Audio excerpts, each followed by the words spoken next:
Dr. Rob put his fingers up, said 2. This is 2. This is 2. We did 1 in January. We did now 1 in February. Technically still February.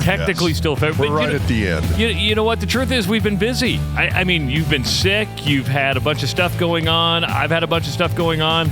And normally during the off season we do, interviews. And we've got interviews lined up. Adam Carricker's coming up in March. We're working on some other things, but Johnny Rogers probably coming up right before the Jet Award, which would be fun. We've never had Johnny on the show, but how the hell you been, man? I've been good. We were talking earlier. My throat's a little shot. 2 things. One, ended up getting the flu.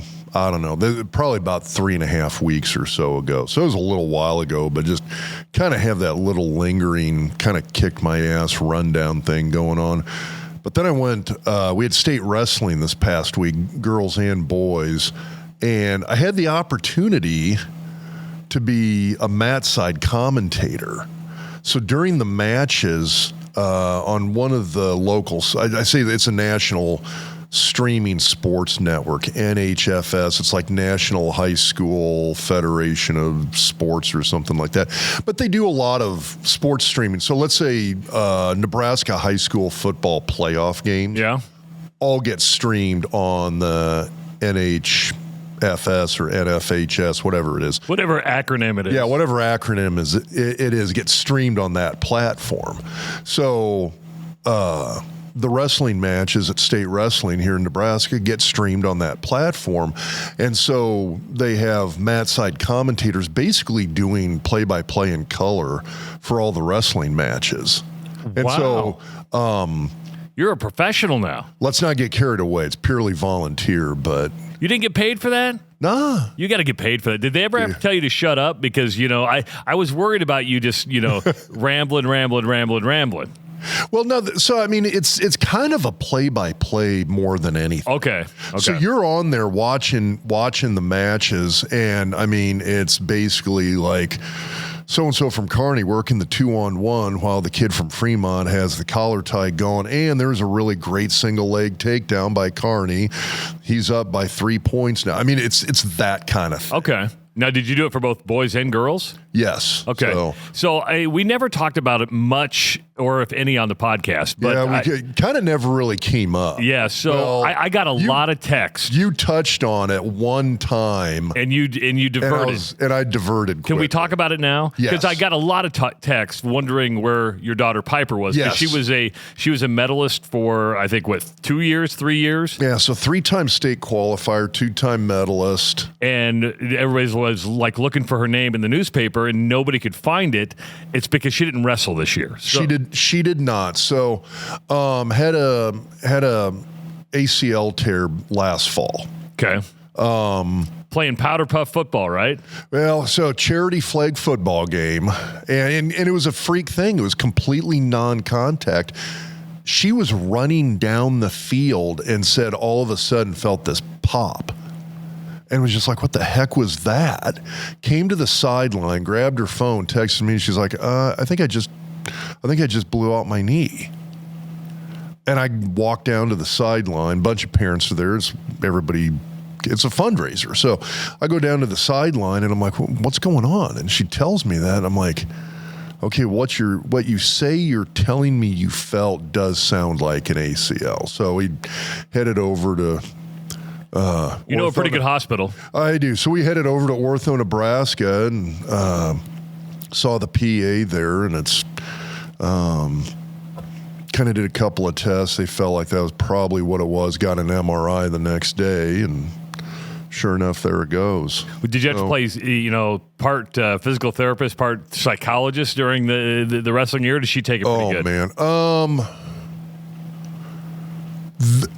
I'll say that I think, and I say this not that I'm trying to dodge that question, but yeah, there was a lot of mental and emotional growth that comes out of something like that. And I mean, and a big part of it was her senior season.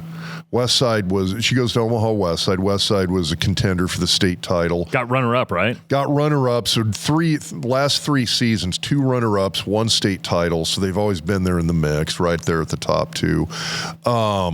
And so you're losing a returning state medalist. She's sitting there thinking about the team losing those points. There was initially a lot of concern and stress about college prospects because she had multiple schools recruiting her, in-state as several schools nationally. And so there's kind of like, okay, well, how do I tell these coaches what's going on? And like the process of going through that, there's kind of this sort of this big breath holding every time you talk to a college about this. And you're sitting there going, okay, well, does she have enough time on mat going back to regional tournaments, national tournaments? She's done a little international competition, all the high school stuff. Does she have enough time to that's been spent out there competing for the coaches to look at and say, yeah, we're still going to recruit you, just go get it fixed. So, and I mean, kind of the sort of a bittersweet part of this was when she called the coach to the school where she wants to go and where she has at this point committed. And so that's she signed the letter of intent, right? Signed the letter, so it's all official now, so that's a good thing. And by the way, that's Lehigh, which has a very strong wrestling tradition. It's a pretty strong wrestling school. Amazing school. So they had her out for 2 recruiting trips and fell in love with the school, like loves the town, loves the campus, loves the university, loves the academics. And that was kind of a big thing in my mind too, because it's one of those, I'm always one of these guys where kind of the mantra when I was coming out of high school was, and I hate using this because it did happen to her, but it was, hey, if you blow your knee and can never compete again, do you still want to be going to school at that school? And if the answer is like, yeah, this is a great school, I'd really like to be in school there, it's hard to say it's not the right decision. So, but when she called to tell the coach, there was a little preseason stuff was starting for the colleges, so the coaches are on the road, they're doing preseason prep, they got 2-a-day practices going, all of that kind of stuff. And so there was kind of some phone tag going on for about a week to try, hey, my daughter's texting her to the coach saying, hey, I got something we got to talk about. And so they're playing phone tag back and forth for a week here, trying to find a time to talk in person so she can tell her, hey, I tore my ACL. And the coach at Lehigh, amazing coach. I'm going to say, and I say this as a sign of respect. She's one of those people that has a voice that carries. So when you're on the phone and it's not on speakerphone, you can hear what she is saying. And so when my daughter calls she's a loud talker. Not loud. It is clear and it carries. Okay. And so, which is what you got to have as a coach. I've never had a coach whose voice didn't carry. And so she calls her, my wife and I are sitting there listening with her, and she had told this coach already, had basically told her, hey, Lehigh's where I want to go, that's my first choice. Hadn't really, I'm not sure, I'd say had truly committed yet at that point, but she had told the coach, hey, you're my first choice, this is where I want to go. And so when she calls her and tells her about her knee, you kind of hear this pause, and then the coach goes, oh, I thought you were going to tell me you were decommitting. And so there's kind of this, you hear that, and there's like this big sigh of relief then, kind of mentally and emotional relief that, okay, she's still fully on board. Her take was like, yeah, go get it fixed. We'll see you next fall. And that's what you want to hear as a parent, right? As a parent, that's what you wanted to hear. Like, in the coach's mind, she was worried that this was going to be a decommitment, not an injury. And when the coach heard, I mean, and I don't want to ever minimize the injury and say it was just an injury. Well, but when you hear the college coach say, Oh, that's it? Like, the bigger deal to the college coach would have been her decommitting. I'm not a doctor, you are, but I think it's safe to say that even going back to the middle 90s, when if you tore an ACL, that could be a career ender. It's not that way anymore when it comes to the ACL, is it? It's not, and a lot of it's, I'm not sure a ton has changed in the last 25 years. There's little tweaks to the system here, don't get me wrong. But the ACL repairs from a surgical standpoint that you're seeing now in the 2020s compared to the 1990s, I'm not sure there's a massive difference. Now, like I said, there's little advances here. There's little advances here in technique and methodology. Is it the rehab that's better? But I think it's the rehab. And it was interesting talking to her surgeon. And we've got some amazing surgeons there at the hospital. I mean, it's kind of one of those like throwing a dart at the dartboard. It's going to land on somebody who's freaking amazing. And it's a great thing to have. And so talking with her surgeon about this, I'm asking him, okay, so you see these people, you see the Jerry Rices who went out, tore their ACL in that game against Tampa Bay back in whatever year that was, and then literally almost to the day, 6 months later, he's back out there hitting the field in January in the playoffs. And you're going, okay, oh my God, Jerry Rice just came back from an ACL in like 5 or 6 months. And talking to her surgeon about it, he said, yeah, there was kind of this push mid-late 1990s. Hey, we feel like we've kind of perfected the surgery. How fast can we get somebody back out there? And he said it's interesting because you can get somebody back up to full competition speed. It's just kind of the question is what's the risk of re-injuring that ACL? And the way he described it was that you've got, I think he said at the 6 month mark, can you be competition ready? And the answer is yes. It's just that it is possible. It's just that the re-injury risk is, I'm trying to remember the numbers. I think he said it was like 15% at 6 months. I might be off here a little bit, but then it's like 7% at 7 months and 3% at 8 months. He said it basically halves every month after 6 months or so. And so the goal is, he said, you really want to, like they said, now looking at the rehab methods, it's a timing thing. You kind of want to get people to that 8 or 9 month mark before you release them. Otherwise, they're going to have that risk of re-injuring it. And Piper will be almost a full year when she starts wrestling at Lehigh, right? So yeah, probably in terms of training, she'll be at about a year. Okay. And she'll probably be able to get back out in terms of training, light practice. I'm not sure you'd want to go full competition, but she'll be able to, quote unquote, go hit the gym here and go full speed in terms of workouts, probably at the 8 or 9 month mark. I'm sure it was just hard as a parent to be there with your kid who wanted to compete, and as a parent, you kind of live vicariously through that competition. Oh, 100%. I mean, and I don't have a problem saying, yeah, you live vicariously through you do. Your kids. Everybody does. That's real. For me, and it's not one of those, I'm going to push the kids to do what I want. But that doesn't mean I don't have a ton of joy and pride watching my kids succeed at whatever they do. You just want to see them succeed. And for me, with all of my kids, that's my therapy, is watching them. Like, watching my kids play sports has always been my therapy. Didn't matter if it was third grade soccer, doesn't matter if it's college football, college rowing, college wrestling, whatever.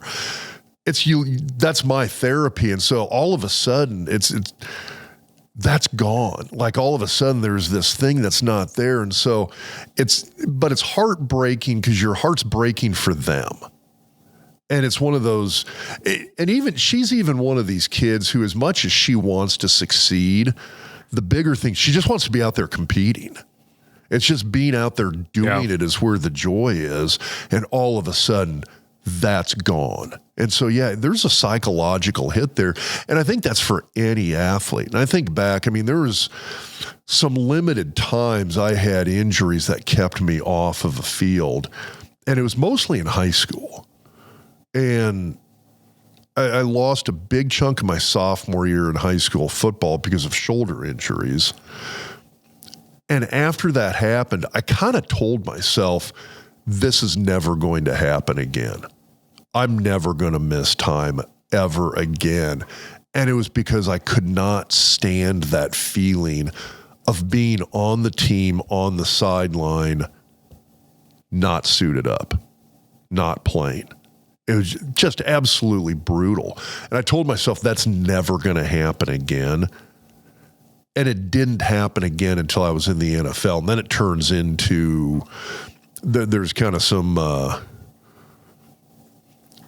business and regulatory logistics you have to work around with injured reserve. Yeah. Which at the time was, okay, you're injured. We just can't put an injured guy out there. Because it's business. Because of the freaking business rules that surround this, we have to put another guy out there. So you got to go on injured reserve. And at the time I was in the NFL, injured reserve, you're done for the year. There's not this 4-game or 6-game thing where it's a limited injured reserve. You're either on it or you're not. And if you are, it's the entire season.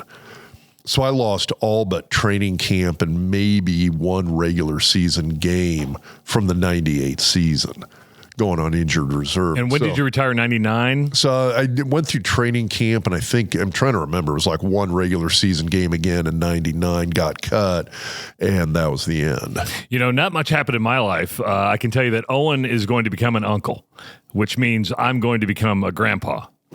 I like the way you phrase that. Owen is going to become an uncle. You know, you could have just said your oldest daughter is going to have a baby. And her husband are going to have a child. Yes. But Owen's going to become an uncle, and Mary and Greta are becoming aunts, and Anjanette and I are becoming grandparents. Do I look that old? Do I look like a grandpa?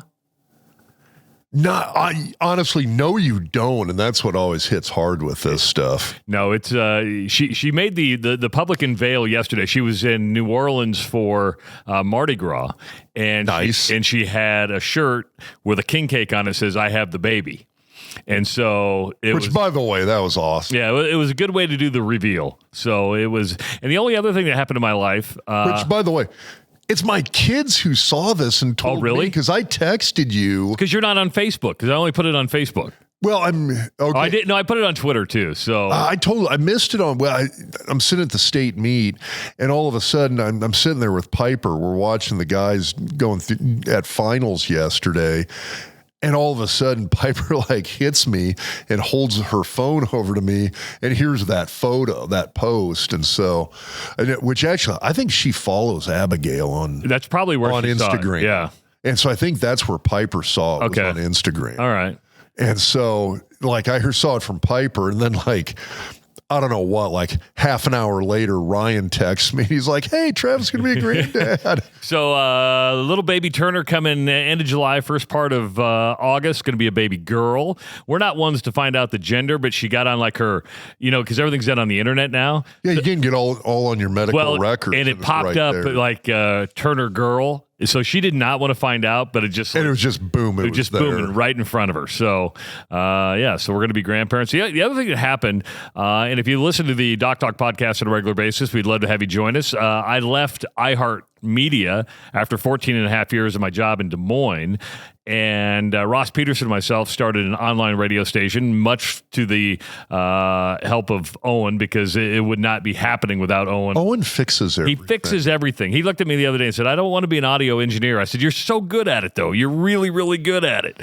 I'm over here looking at him, and I'm just like, freaking side hustle, dude. I've offered to pay him, and he won't take money from me. Who was the... I'm blanking. The Dirty Jobs guy, Mike Rowe. Mike Rowe. He had a great quote, and he said, probably in his opinion, he said the worst advice that young people get is go follow your passion.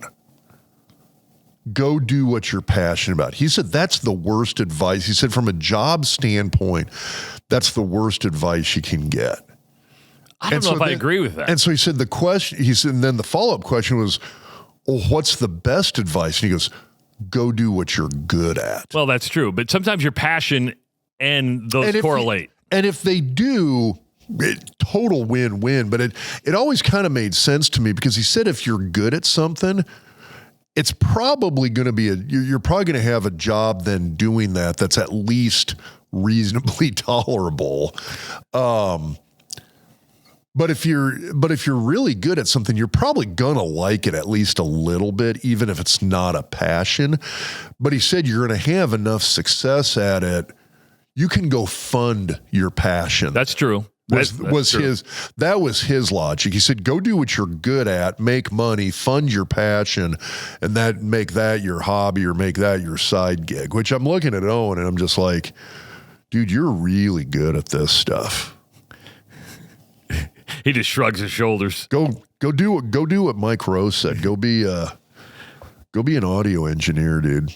Nah, he's a better musician than he is. He's a really good audio engineer, but I think he's a better musician. He's pretty damn good at Pretty good songwriter too. He's a Renaissance man. He is a Renaissance man, very big Renaissance man, and he's making good progress on the studio. So I'm hoping we've got the canned lights in now. He's running wire. We're doing wiring in there. Damn. Yeah. So hopefully we can get out of this makeshift studio and back into our regular studio. Which, by the way, I still am eternally thankful to MCL Construction for allowing us to drink their coffee and use their space. But if you want to listen to me, we're on every day from 6 to 8 in the morning at therushradio.com. That's therushradio.com. There'll be an app coming out very soon.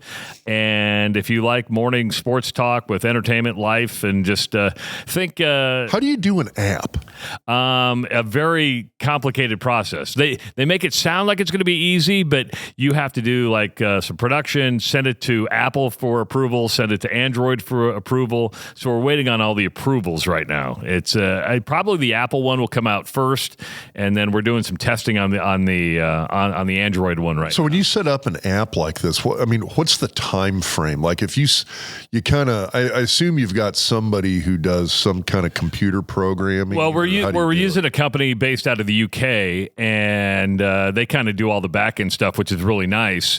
But it's been almost a month long process so far, and we're probably a week or two away from getting everything approved. So I thought it was going to be faster, but you learn as you go. To be fair, that actually sounds fast to me. Like, hey, we're going to make an app. How long is this going to take? 5 or 6 weeks. Well, you got to play the game with them too, because we're a radio station, so they think we play music, and you're supposed to get all your music license and stuff. I go, no, we're a talk show. We're not playing music. We'll play, copyright free music, but it's all there's a big litany of stuff that you have to go through. So therushradio.com. That's therushradio.com if you looking for something to listen to in the morning. We do want to thank. Yeah, go ahead. Question about this, because when you guys were with iHeart over at that radio station, that radio. I'm going to say that anymore. I'm going to say that radio station, which.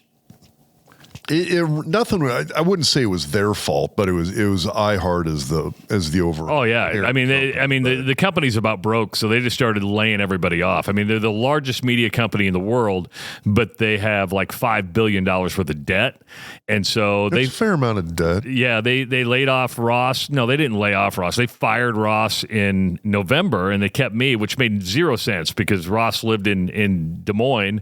I lived in Omaha. I'm like, why did you keep the guy in Omaha? This makes 0 sense. And so we've done radio together for 14 and a half years, and we're just like, we want to work together. We have that chemistry, and we're like, well, can we do this on our own? And we put a little plan together, and it's still evolving. So obviously, when you guys were in the previous iteration of this, that was a pretty Iowa heavy sports talk thing. Yeah. It probably still is.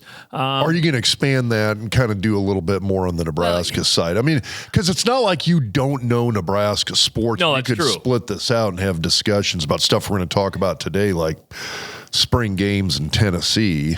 I assume. It'll be a lot of things. I mean, I learned a lot from Todd and Tyler when I was on Todd and Tyler for almost 12 or 13 years, and realized that it's sports, it's life, it's entertainment, it's kind of anything that comes up. But we talk, obviously with Iowa State right now being so good in basketball, Iowa being so bad in basketball, we talk about Fred Hoiberg quite a bit just because of the Ames connection. Gotcha. But is Fran gone? Boy, I tell you what, it's going to be interesting to see if there's a change there. The apathy that's grown for Iowa basketball is big time right now. Darren DeVries is sitting at West Virginia, probably primed to come back. Ben McCullum at Drake is having what could be a coach of the year type of year. So who knows? But they got to buy him out at to the tune of $4 million, and I don't know if they have that. That sounds like, I mean, for a Power 5 college coach, doesn't sound like that much in a sport like football or basketball. That doesn't sound like that. Well, but when you're only getting $7,800 to $8,500 a game, it's not like you're rolling in the dough. Right. And fair enough. The Iowa NIL is not doing that great. They only made like $2.8 million last year. Nebraska's sitting in a really good spot with NIL because the 1890 brings in a lot of cash and they're able to fund a lot of athletes. Iowa's not in that position. And if fans just aren't jumping on, fans today are put in a very tough situation because it's like, what do you want me to give to? I mean, you want me to pay for my seats? You want me to pay for my seat license? And they're getting ready to do the stadium project, which they're going to redo the West Stadium now because that is where you can make the most money. You have people who have been grandfathered in for years. A lot of that might go away. So you got to pay for your seat license. You got to pay for your tickets. Then you want me to fund NIL. There's just, going to the well to the fans all the time is a tough thing to do with any university. It is, but I would imagine just from a culture standpoint, that's way easier at Nebraska. Yes. I don't know why, but Nebraska fans, because you only have one university in the entire state. It is. They care about shit like the stadium. Yes. I mean, the whole, are we going to get new seating or are we not? Is there going to be an increase in seats or is there going to be a decrease in seats? Can we do better bathrooms but still hold on to the trough urinal? I love the trough. It's one of those things. People in Nebraska care about this shit, and they will pay for it. I'm in the minority here, but we did a whole thing on this on the radio show the other day about trough urinals, and I'm like, it's the most efficient way to take a piss. Why did you not have me on as a guest? You are welcome to come on anytime. I think trough. I'm one of these guys that I want I want toilets. I want a stool in my bathroom, but I want a trough urinal as well. It's the most efficient way to take a piss. It really is. Actually, you want to know the elite urinal? I can't believe we're talking about urinals on this. Have you seen the old public school urinals where it's like the stand-up ones? Yeah, yes. And it goes all the way to the floor, and the drain is all the way down in the floor. I get excited when I see those. I'm like, you can fire anywhere. Miss. You cannot miss. There is no missing with those. Now, if you go too high, there's splashback. But I'm with you. At my height, it's all downhill. Well, at least I thought you were going to say for how hung you are, it's an easy shot. Killing me. That's what it was like. You sit down in the toilet. Whew, that water's cold and deep.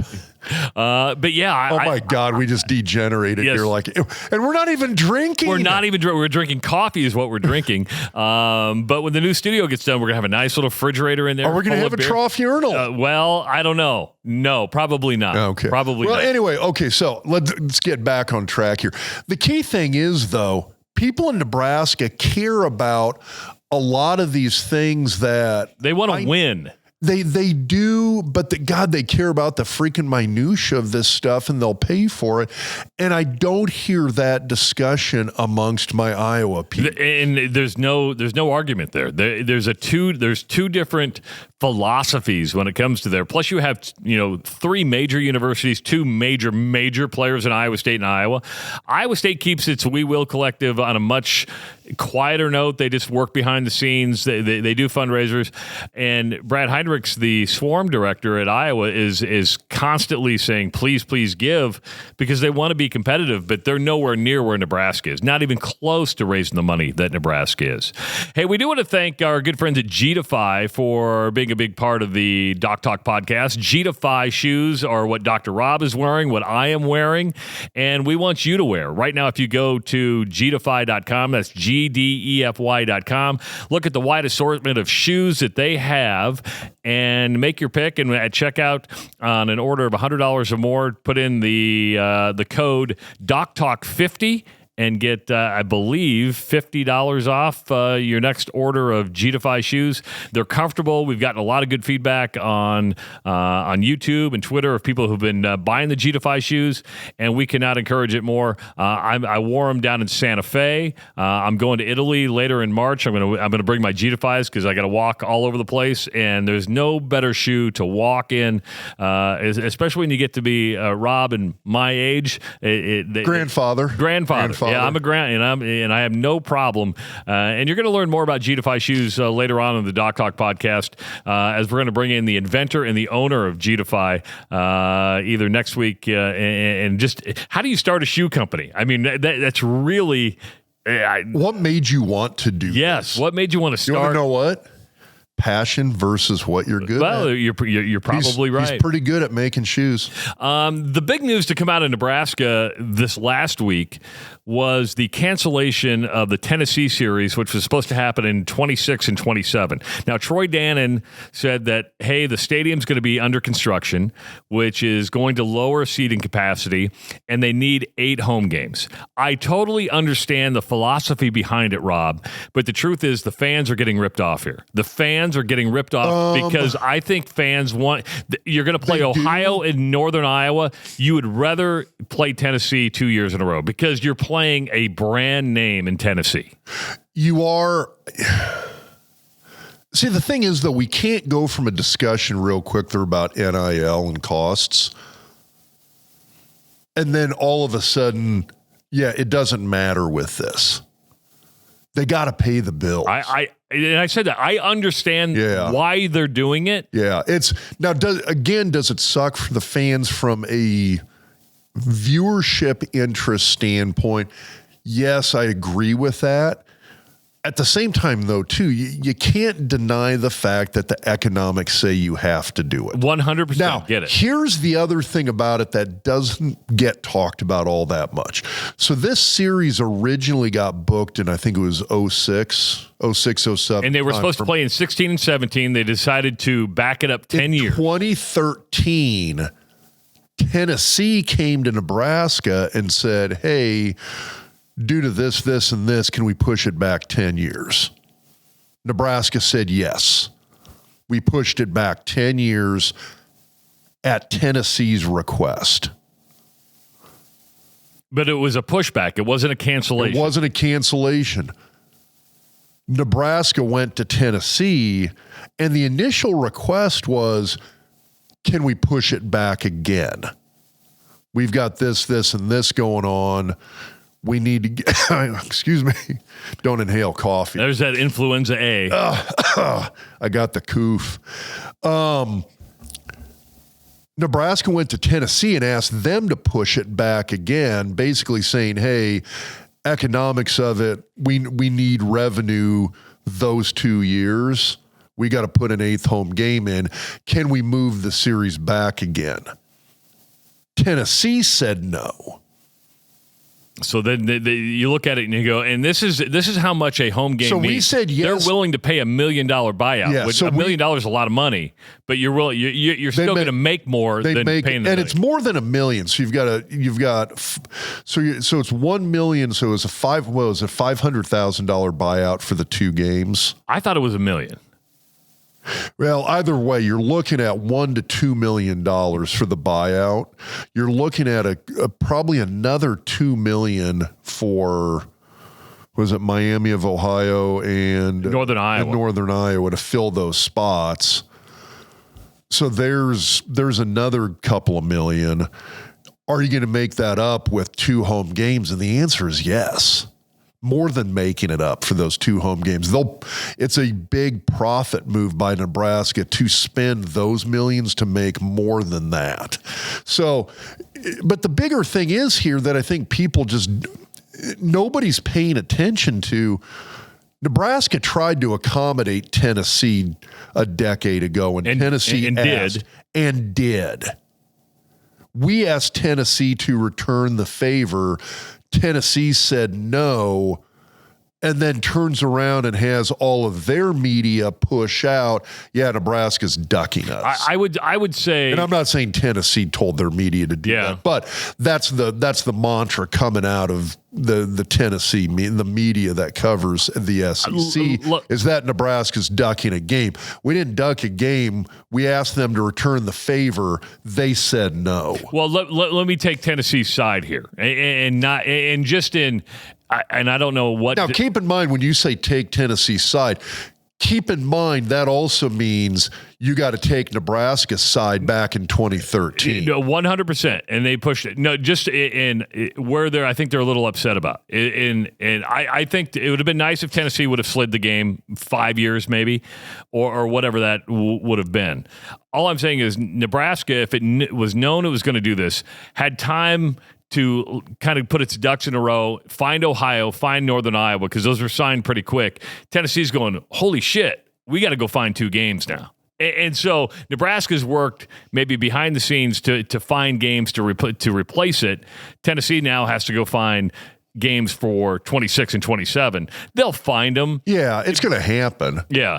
But I think in today's day of the college football playoff, you would rather, if you're Nebraska, you'd rather play Tennessee. If you're Tennessee, you'd rather play Nebraska, because that's going to help you if you were in that mix for the college football playoff. Maybe.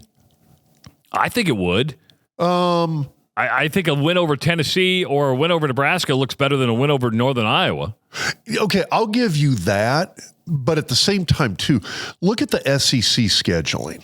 Well, they need to go to a 9-game conference schedule. They really should, and they need to dump that. They always dump in that late season.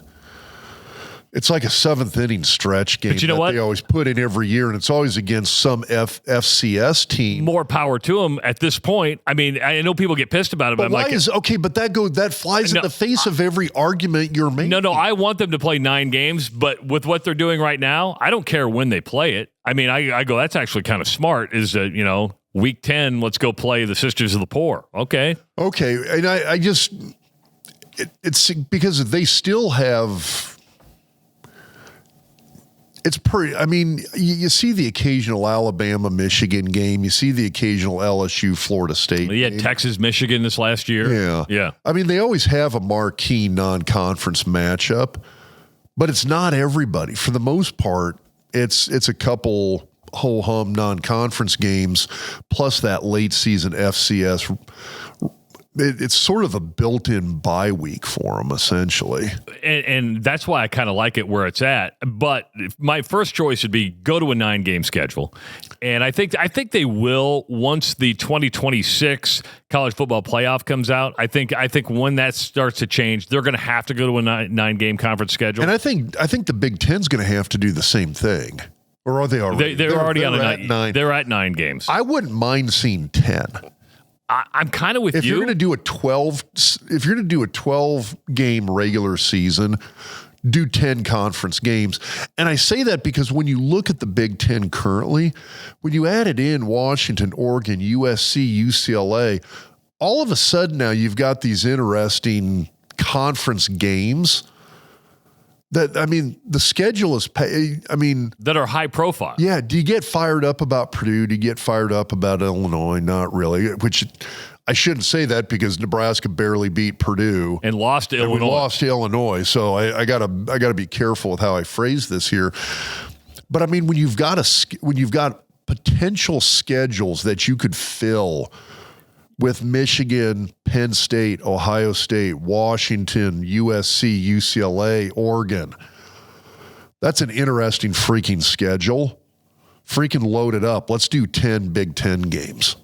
I don't see a reason not to. Do a couple of non-conference games, make one of them in Ohio, make one of them in Northern Iowa. Try and schedule somebody from the SEC, the Big 12. The SEC or the Big 12 every year and go from there. Because those leagues have enough in there now, or even the ACC, I think would be acceptable. Have the Big 10 and the SEC, have everybody do, and again, we just dumped Tennessee. I get that. But do a partnership with the SEC for a non-conference game with each other every year. Every school every year. It'd be interesting what comes out in the college football playoff this year because the Big Ten and the SEC got together and they agreed that the seeding was all messed up. And I think we can agree that the seeding was messed up. If you're going to have a college football playoff and rank them 1 through 25 and your top 12 get in, the seeding should be 1, 2, 3, 4, 5, 6, 7, 8, 9, 10, 11, 12. Yeah, the conference champ doesn't automatically get the top seed. No, and I don't like that. The problem is they're going to need a unanimous vote on this. So does a Notre Dame vote for it? Does a Mountain West vote for it, knowing that they may not get that first round bye? They should, because they're going to get bullied when it comes to the 26 negotiations. Yeah. I get that, but on the flip side, you got to think of you have to at some point to think of the fans. I get the SEC and the Big Ten want 4 teams in and all this, but the fans don't want to go, what are we doing here? Why is Boise State getting a bye when they're not one of the top 4 ranked college football playoffs? Agreed. And it's okay. And if you're truly that good, you're going to either A, you're going to get the top seed, or B, you're a top seed, or you're going to get a lower seed and you're going to knock somebody off and people are going to go, oh, shit, we should have seeded them higher. I think Notre Dame will be on board with it just because Notre Dame right now cannot, under the current system, Notre Dame cannot get a first round bye. Can't, because they agreed to say, hey, we're out. But if you go, hey, let's do it by the seedings, Notre Dame then could be in the top 4. For somebody like Notre Dame, then it does help you. Yes. So it can help you. I mean, to say the seeding was screwed up, yeah. I mean, when you look at, and this isn't even necessarily a seeding thing. This is a nature of playoff thing, which is why I've always wanted an extended playoff, because you get into a playoff, shit happens. It does. And I think Ohio State was the 7th or 8th seed in a 12-team playoff. Yeah, because they didn't win their conference championship. They had that ugly loss. Didn't play for the conference championship. Yeah, they had that ugly loss against Michigan, who went on to have a kind of a nice bowl game win over Alabama. Michigan got better as the year went along. They really did. But Ohio State was clearly the best team in the country. By far and away. I mean, it's like they hit the playoffs. God, that was a good team. And I actually think Texas should have been, in hindsight, Texas should have been the 2 seed. I don't disagree with anything you're saying. And that's why I think from a fan perspective, if you want fans to understand it, that's why we like the NCAA basketball tournament. Which, I mean, Texas didn't win the conference title either. No.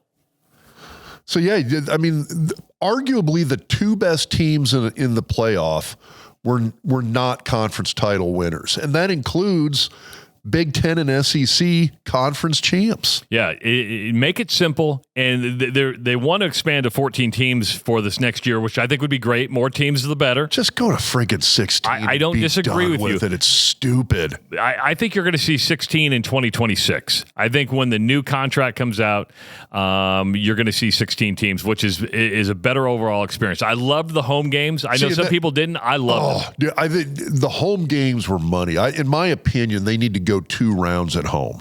I don't disagree with you. Fuck the bowl game. I'm with you. I mean, I say that, screw them in the sense of being part of the playoff. Frankly, I would, so if you go 16, you could go 2 rounds at home, and then semis and the title game are in the bowl games, which is essentially what the previous 4-game playoff system utilized. Do it that way. Go 2 rounds at home, 16 teams, semis and title game get to be in the bowl game. I'm okay with that. Now this year they did the home games and then they did the bowl games and then they did another bowl game, 2 more bowl games.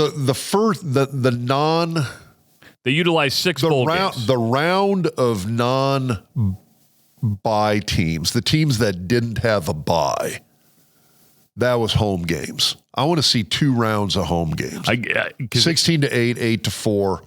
Do them at home. Those looked freaking amazing. They did. To me. I mean, Penn State at home for a playoff game. Ohio State at home for a playoff game. Freaking give me an SEC. As much as I bag on the SEC, as much as everybody but the SEC hates the SEC, a night game in the SEC at home, oh my God. Great atmosphere. That atmosphere is freaking nuts. and that's what, and it's less corporate, right? I mean, go to Baton Rouge for a night playoff game. Tell me that wouldn't be freaking on fire. Yeah, go to Alabama. Go to Nebraska for a night playoff game. That would be an incredible atmosphere. We'd have to get there first, and not a corporate feel like the bowl games have. You feel like it's all corporate. It's sponsored. You got to be somebody to get in. Honestly, I think back, and again, here's Rob reliving the '90s. In hindsight, do you know who was kind of fun? Playing Florida teams in the Orange Bowl. Playing Miami in and not just the Orange Bowl, the old Orange Bowl. I'm talking about the original. Which was a crap stadium, by the way. It was a freaking dog. Do you remember in '94 when you showed up and they literally painted, because they had sand. They painted sand. They had all those circus animals. Remember the halftime show was a bunch of circus animals? Like Osborne was pissed about the circus animals. I remember walking on the field going, this is the worst field I've ever been on in my life. Oh, it was trashed by then. Miami's played a whole season on it. I don't know if anybody else played there. The Dolphins did. No, they were at Joe Robbie. At that point, they were? Yeah, they were still Joe Robbie up in Fort Lauderdale. Okay. So, and I don't know what Joe Robbie is now. I still call it Joe Robbie Stadium because that's what I grew up with. It's not Hard Rock Stadium. Is it land? It's not. It's been Land Shark. It's been Hard Rock. I don't even know what it is. I can't remember, but it's what used to be the old Joe Robbie. It's been completely renovated now, but yeah, that was the Dolphins played there then, because we actually went to a Dolphins game every year when we were down at the Orange Bowl, because we were down there for a couple of weeks. Yeah, you guys spent like 2 weeks there. Yeah, so we'd always buzz up to Fort Lauderdale as a team to go catch a Dolphins game. But yeah, playing Miami at home, and that's the national title game. Yeah, that was freaking. And now, granted, if we'd lost after the '94 season, maybe I'd feel differently about it. But that was pretty freaking cool, playing those guys in their home stadium with their home crowd. You talk about the sterility of a corporate event. That was a very organic setting to play a football game. And I think bowl games have evolved a lot more since then into the corporate atmosphere. Oh, right? 100%. The other big thing that happened, and Nebraska is getting credited for being maybe a trendsetter here, and it's because they put 90,000 in for a spring game. Matt Rule has decided that they're not going to play a spring game this year.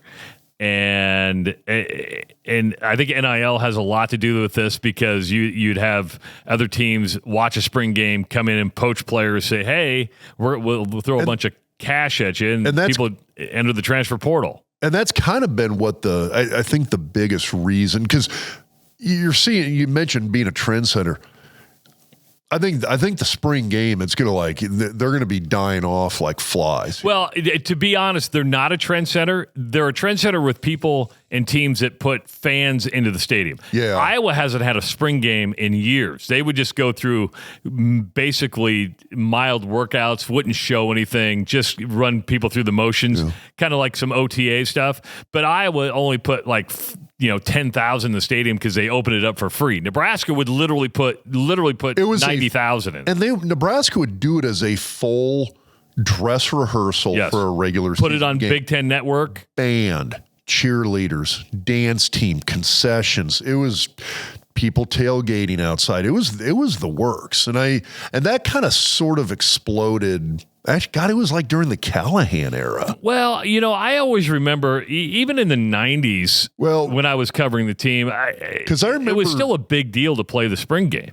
Yeah, and it was a fan event to a degree. I remember the spring game prior to my senior year, I think we had like 10 or 12,000 people. And then that following spring, so the spring after my senior season, they had a big national title celebration, postseason national title celebration. Night before the spring game, had all the players come out. Everybody got awarded their national title rings. They handed those out. So you got your name called. You went to go pick up your ring on the field. They freaking packed the stadium for that. I think we had more people for that than we did the spring game the next day, which I think they put something like, it was like 28,000 people showed up for that spring game, which now that doesn't sound like much. At the time, that was wow type numbers. Yeah. To have 28,000 people there for a spring game. The following year after the 95 season was roughly a week after Brooke Maringer died. So they had a big tribute to Brooke that year at the spring game, and they put a little over 40,000 people in the seats. Little over 40,000 people showed up. But I would argue, more than anything, people showed up to honor Brooke. I would agree They with weren't that. there for the spring game. They were there to honor Brooke. Because Brooke's mom came back, his sister. And so, it was literally a week after he had passed. And so that's one of those situations where, okay, that is a huge extenuating circumstance. I think the numbers were down from that 40,000 or so number the next few years. And then I remember, like, that first year with Bill Callahan, about 50,000 people showed up, and it was one of those, well, let's see what this shit looks like. This West Coast offense thing, let's check it out.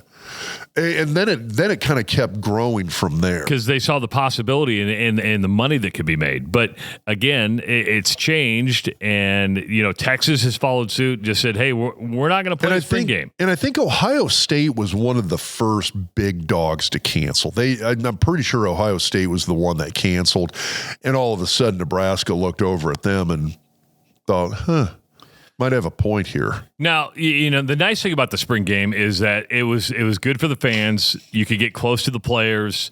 You could, there was that connection that's made between the state and the players. It is, and I think a big part of it as well for the fans is that a lot of it's an economics thing, because a regular season game is not cheap. No. You'll spend a couple $100 if you bring some people. And I think the spring game, I think it's $10 still, which is a freaking bargain. But you put 80,000 people at $10 a pop. It's over $750,000 just from tickets alone. Then you sell popcorn and pop and all those other things, and it starts to add up. Yeah, parking. Downtown Lincoln makes money. It's a big revenue thing. Now, here's the other thing to think about with this is that, and I've talked about this before, in my mind as a player, the spring game was never a game. It was the last scrimmage of spring ball. You got 15 practices. You're basically going to have 2 or 3 practices a week plus a Saturday scrimmage, repeat times 4. And so you'd get to the spring game. That was the last of 4 Saturday scrimmages we had during spring ball. We got graded out the same way we did. The other scrimmages were run, not exactly, but even Osborne would kind of tweak stuff a little bit to make it seem slightly more game-like. And so it was the spring game, the way we always did it, it was the first and third string offense and the second and fourth string defense on one team. And then you had the first and third string defense and the second and fourth string offense on the other team. So you basically had 1s against 1s, 2s against 2s for the whole game is how you did it. And so that was kind of the big tweak that they did for the spring game when I played, that to make it seem a little bit more like you had a good solid matchup here. And so I get the idea of calling it a game, but in my mind, it was always it was that fourth Saturday scrimmage of spring ball. They're still going to do that. They will go out and the team is still going to have that last big scrimmage of spring practice. It's just going to be closed to the media. I assume it'll probably be closed to fans. I think they're going to do something for the fans, but it's going to be really... it's not going to be the production. It's not going to be on the Big Ten Network, And so, which I guess is my question here is, do you still go ahead and open it up for fans and say, yeah, we're just not going to televise it? That, and you're just not going to do like a spring game. You do some 7-on-7s and stuff like that. But listen, back when you were putting 90,000 in for a spring game, it's a recruiting tool. Now the recruiting tool is how much money do you have? How much are you going to pay me? And that's all that matters. And there's probably a monstrous amount of truth. Yes. Yeah. I mean, it's like, okay, this is what we can offer this kid. This is what we're going to pay you. Because to be fair, I think most schools, when you go on a big recruiting trip, there's going to be a wow factor anywhere. Well, we've been in the new building. That's a wow factor. Yeah, unless you are really, truly not doing your job, any place you go. Okay, so University of Iowa. I mean, I have family members who have taken recruiting trips to the University of Iowa, and they came back and they said, Iowa does it right. It's not like, so my experience 30 plus years ago, 35 years ago, when I was coming out of high school and taking recruiting trips, you'd go to Nebraska for just a regular season game. When you take those game day visits, you go to Nebraska, it was a prime rib lunch. And they rolled out the red carpet. And that wasn't even an official visit. So you'd go to watch the game and it was like, holy shit, this is freaking amazing. I went to Iowa State for a game day visit, and it was a Burger King croissant sandwich and a Hi-C boxed fruit drink. That's all they could afford. Literally. That's what they served us for breakfast. And I've told this story a million times, including on this podcast. I went to Iowa. There wasn't even a sit-down breakfast. It's like on your way out of the weight room, they had 3 buckets, and like the construction buckets, the 5-gallon construction buckets. One bucket had a bunch of like the little cellophane wrapped apples in it. One bucket had like the big cellophane wrapped chocolate chip cookies. And the third bucket had a sign on there that said the NC2A requires we charge you $5 for any food you take. Please place your money in the bucket. That was Iowa. That was my recruiting trip to Iowa. And I remember going like, what kind of freaking horse shit is this? I mean, and it wasn't even like, okay, is this not a good program? No. Hayden Fry ran an amazing program. He's the guy who put Iowa football on the map. And so it's not like they weren't playing good football, didn't know how to run a major college football program. But when you're a recruit and you go to Nebraska and they're serving you, it's the training table staffs in white tuxedos, and they're serving thick cut prime rib. And it was good prime rib, by the way. Should have been. And then you go to Iowa and it's construction buckets. Like it's all presentation. I don't disagree with you. You're walking out of there going, this is fucking horse shit. And that's why you made your decision. Now it's different.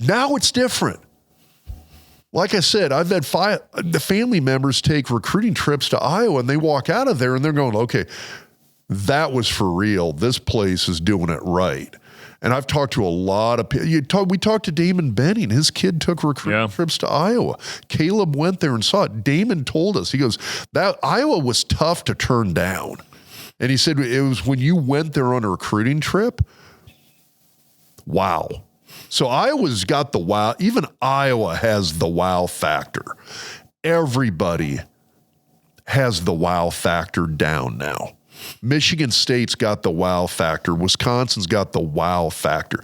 Kansas State, UCLA, Texas. But the wow factor now is cash. It is. Everybody has that. You walk in the front door, look around, and go, damn, this is cool. Everybody's got that. The arms race is evened out there. You are right. It's cash. It's the biggest factor, I think, for kids now is going to be, what can you pay me? And here's the other thing. If we were talking dollars in the sense, okay, so I'm going to tangent here on a story about magnitude of dollars. Joel Wilkes has a great story. He got offered $10,000 by a sports memorabilia collector for his national title ring when we won it back in 94. $10,000 for the ring. $10,000, which in 1994 dollars was a lot of money. True. So he got offered $10,000 to sell, and it was a guy out of Philly. I remember that. And I remember at the time we're all sitting there going like, holy shit. And all of us didn't want to say it, but all of us wanted to tell Joel, don't do it. There's way more meaning in this ring than that. But we did ask him. We were like, are you going to do it? And Joel's like, no. We were like, just pure curiosity. Why are you not going to sell that ring for $10,000 to that guy? And I remember Joel's answer was, he goes, 30 years from now, 40 years from now, that $10,000 is going to be long gone. It's a fair point. Now he could put it. I still want the ring, but he goes, but 40 years from now, I'm still going to want that ring. Could you have got a replacement? Just called Jostens? No, honestly, I don't know. Yeah, because Paul Hornung always told the story before he passed away that he would always everybody he would auction off his Heisman. They're like, you're auctioning off your Heisman? He goes, yeah, I get a replica. I can get a replica at all times. And just auction off the Heisman. So people think they're getting the Heisman, but Paul Hornung would just be like, I'm just going to order another one. Which, I mean, I think those damn things, that's like $5,000 in bronze. Yeah. But when he auctions it, it's probably going for like well more than that. But it's the meaning behind a lot of it too. It's the ring we got handed at that celebration for winning the national title. And there was meaning in that. Now, when we're talking NIL, we're talking six figures. Sometimes seven figures. Yeah. And so I remember 2 or 3 years ago, the number I got told was that the 2 deep on Nebraska's offensive line. So basically, those guys who are not a full-time starter, but are maybe rotating in, getting some playing time here and there on a regular basis, $100,000 a year. That's good money. It's not life-changing money. Yeah, I mean, in 5 years from now, you're not. Okay, but if you're a 22, 23-year-old. You're going to graduate college debt-free and with a couple $100,000 in the bank. My first salary in the NFL was $119,000. Wow. You were undervalued. And I thought this was 1995. You're sitting there going like, oh my God, I'm fucking rich. This is insane. But you had to give 15% to your agent. No, it was capped at 7 and he charged less than that. Okay. You had a good agent. Was Connor Orr your agent? Connor Orr wasn't born then. That's a good point. That's a very, very good point. Actually, I'd have to double check that. He might have been. Yeah, but he would have been pretty young. Yeah, he would have been literally like 2 years old at the time. That was 30. That was 30 years ago. Yeah. Yeah, he's over 30, but it's not much. Even in this day and age, somebody graduates college. So let's say you're going to lose a third of that to taxes. That's still leaving you about $350,000 in the bank. You graduate college. You've got kickstart. You got $350,000 already sitting in the bank account, and you haven't even started working yet. You can take a nice long vacation before you start working. But I mean, if you have somebody who goes out, graduates college, doesn't play NFL football, you've got $300,000 to $400,000 sitting in the bank in NIL money already paid, taxes already paid. You invest that, you're retiring with $2 or $3 million. That's true. Just from that. Yeah. If you don't spend it. You basically could live paycheck to paycheck the rest of your life and retire. Now, how many people you think are actually doing what you're suggesting? Probably not a lot. Okay. But I'm just saying, though, but in terms of life-changing money, it is, and it very well could be for a lot of these kids.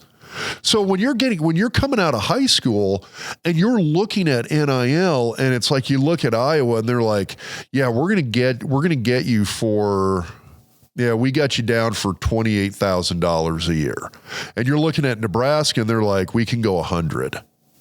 It's a no-brainer. It doesn't matter what anything else. It's a no-brainer. You have to go to Nebraska. Yeah. If it's Alabama, if it's Michigan. And they're like, Nebraska's, you're hearing $100,000 at Nebraska. We can go 225. You have to go to Michigan then. You have to take that money. Because, yeah, it does become life-changing. If you invest it right. If you do it right, it's life-changing. The other thing that happened at Nebraska since the last time we recorded, Greg Sharp passed away. He had pancreatic cancer. We made the announcement right after he did, last, April, I think it was. Yeah. Man, he, for a guy that did play-by-play for 17 years in Nebraska, he was at Kansas State beforehand. Greg, and I've known Greg really since his Kansas State days. I did Creighton games with him when he was on the beach for a little bit. Him and I did Creighton games together on Channel 3. You could not have found a nicer guy. I mean, he almost had that Lyle Bremser character to him, to where people just knew Greg's voice. I mean, he's going to be missed. He's going to be missed big. I'd forgotten how many. You go back, I know the university released sort of I'm going to cry now, dude. Dude, this sucks. It was the Shed a Tear video that they posted. Freaking amazing. You forget about how many iconic football moments. And I mean, but he did baseball too. Yeah. But I mean, I forget just on the football side how many iconic moments there were that it was his voice carrying you through that. I mean, just absolutely amazing. I didn't know Greg that well. I mean, I'd met him, I'd worked with him at a couple of events, and it was always Husker alumni events or charity events. First time I ever had a chance to actually sit down and work with Greg and it was an event here in Omaha down at Exarban Village, where we did it was like this Husker preseason kickoff event. It was the first time I'd ever actually met him in person. 10 minutes after you met Greg, he had you feeling like you were lifelong friends. Yeah. He was one of those guys that just instantaneously, he made you feel like you were best buddies and you'd been hanging out drinking beers together for 30 years. Was how everybody I met said he made them feel that way. You met him one time, he made you feel like you were his best friend for life. And it takes a rare person. It does. It takes a really rare person. He's going to be missed. Whoever takes those, his seat has definitely big shoes to fill. But we wanted to make sure that we sent our condolences out to the Sharp family, because he will definitely be missed. Amazing person. Yes. And that's a better legacy than anything. When you go, somebody says you're an amazing person, that means you succeeded in life. You did life really, really well. Greg did it well. All right, a couple bills to pay before we get out of here. First of all, we mentioned Connor Orr. If you need legal representation, go to orrlawgrp.com. He's a J-sker. He is a J-sker. He's also a registered sports agent. And if you want to work with NIL and work that navigation, if you're a business, he can help you out contractually.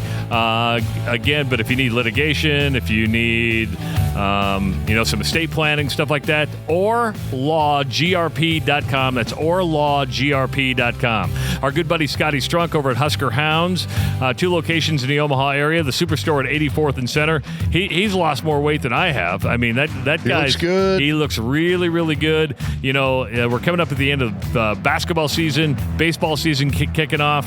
Have you talked to Monte Cristo about coming on? That was your one assignment. I gotta get that one nailed down. All right, because I'd love to talk some baseball with Monty. But go to HuskerHounds.com or visit one of the 2 stores. And, of course, Gdefy Shoes. That's what the official shoe apparel of the Doc Talk podcast. Dr. Rob's wearing them. I'm wearing them. We want you to wear them. Go to Gdefy.com. That's GDEFY.com. Put the promo code DocTalk50 in to get yourself a nice little discount on a comfortable pair of Gdefy shoes with their VersoShock technology. Your feet will never feel better than when you wear a pair of Gdefys. For Owen Justice, for Dr. Rob Zatechka, I'm Travis Justice. We'll talk to you next time on the Doc Talk podcast.